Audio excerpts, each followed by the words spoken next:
remarkable.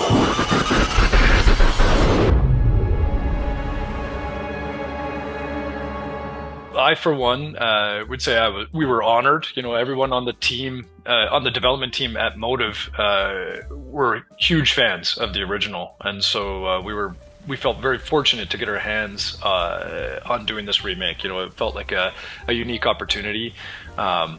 We all love narrative-driven games, and to be able to take one of the more beloved horror franchises and try and bring it into 2023 was a fantastic opportunity. We were all very excited to get into it. I ditto that with Joel. And the fact is in a lot of ways, I never left the role of Isaac. I can't tell you how many fans around the world. In a lot of ways, as the years went by, I think it got just by new people discovering the game. All over the world, I would get from my website, hey, can I send you my Dead Space 2 or my Dead Space 3 game and have you sign it, or the toys, or little shout outs for certain fans. So once I got the call that we were going to go back and revisit Dead Space, I couldn't wait.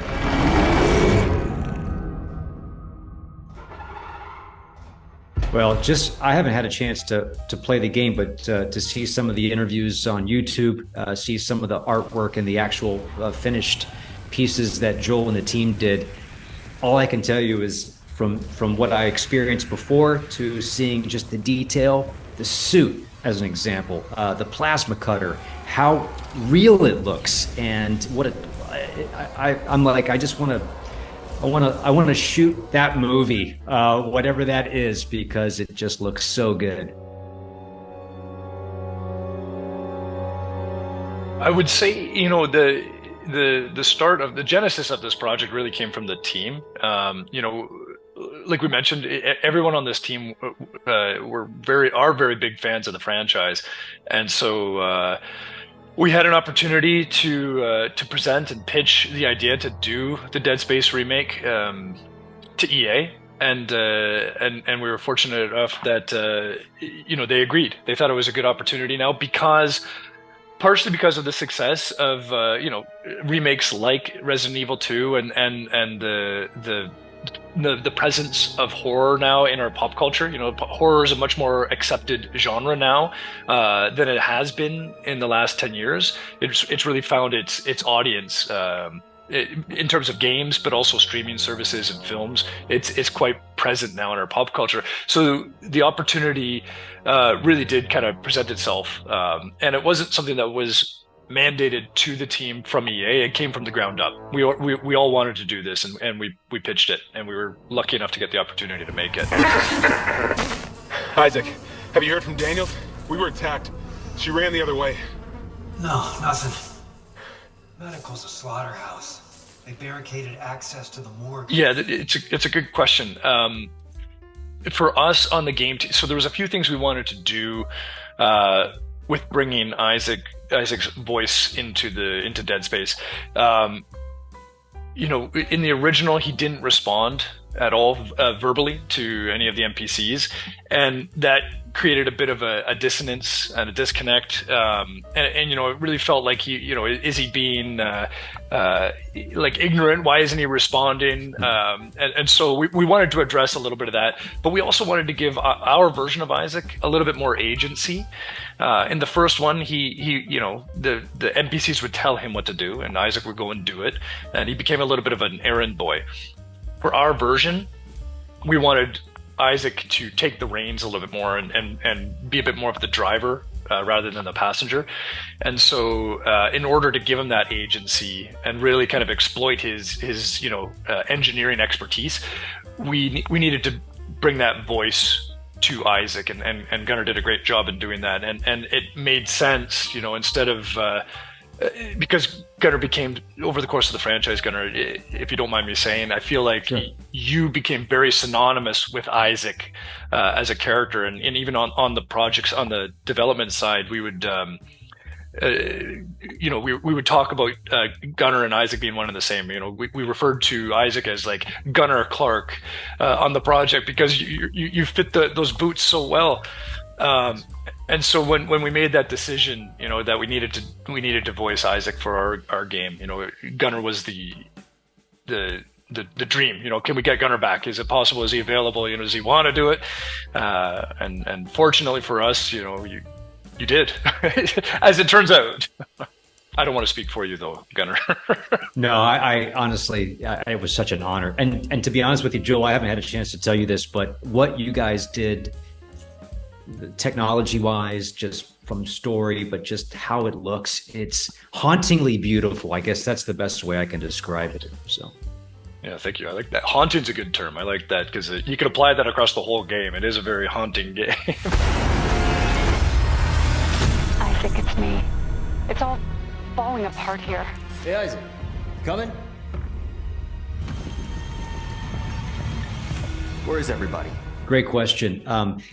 This game I did PCAP, performance capture, but the Motive and EA brought in an amazing motion capture team as well, and stunts. The stunt team, which Dead Space 2 and 3, I did a lot of that, which I enjoy, but based off of the expense and time and just the technical aspects of this game, they brought in an incredible, I wouldn't call it a second team, but the motion capture team, the stunt team, they did a phenomenal job. So it was chilling, Gunnar, seeing that first opening to the game. Now, you know, in the original, you know, there was the old legacy Isaac Clarke, and it was like, now that we had your head scan and your performance capture and everything on the character, when you play that opening and you're sitting there aboard the Kellyan flying towards the Ishimura, everybody in the play sessions rotate. The first thing they do when they realize they have control over the camera,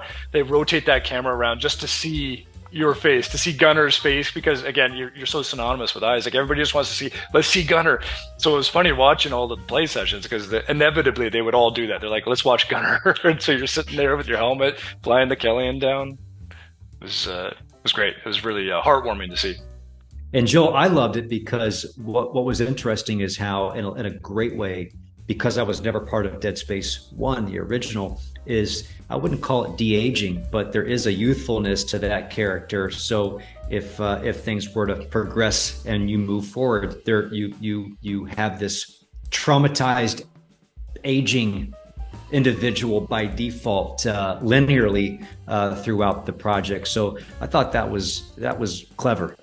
Yeah, it brought some credibility to the character. You know, Isaac is going through a lot of stuff. You know, he's being tortured, I think is a fair word to use across the player's experience on the Ishimura. And I think having a little bit more of the grounded, gritty look to all of the characters and all of the art in the game really helped lend some credibility to what the player is going through. You know, it's not all spit shine. It's not all, you know, the what I call the Starship Troopers notion of beauty, where everybody looks like a supermodel all the time, regardless of what they're going through. It's like you don't get like any blood or any flecks of dirt on their face. We wanted to be a little bit more grounded and believable than that, and so. I think some of the, you know, the scans and a lot of the lighting and a lot of the different environmental effects really help augment that and convey that.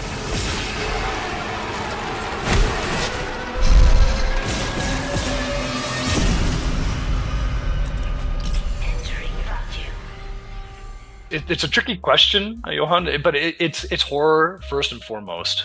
You know, from the core DNA of the franchise is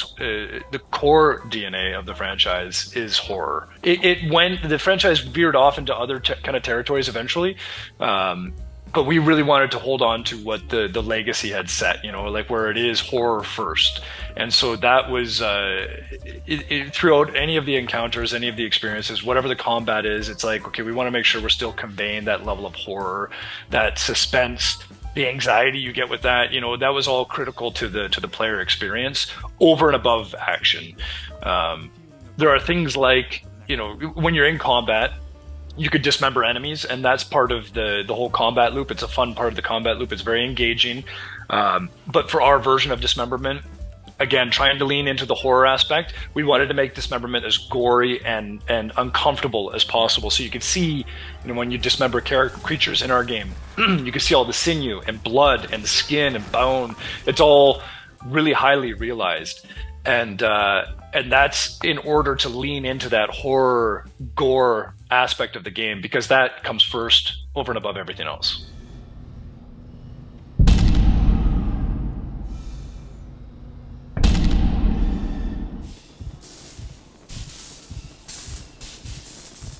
That's another good question. And again, that goes back to one of the mantras we continually reminded ourselves of over the course of the project. It's like, if we wanted to do something, we all had ambitions when we started working on the project, but we would continually ask ourselves, does this need to be changed? Like what they did in the original looked really good. Does it need to actually be changed, or do we just need to enhance it?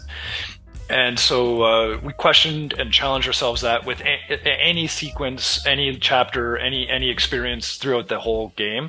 But in the end, we did find that there were a few sequences we needed to add to help bridge some gaps in the narrative. Geographically, we need to move Isaac from here to here. How are we going to do that? We found ways to either do that immersively through gameplay or through an elaborate action sequence or a dramatic sequence. But then there's also a little bit more character background and emotion in our version. And so we do get opportunities to get up close and personal with some of those characters. And in order to do that, we needed to embellish some sequences. And so you'll see that across the game as well, where they might not have had it in the original. Our homecoming will be truly divine.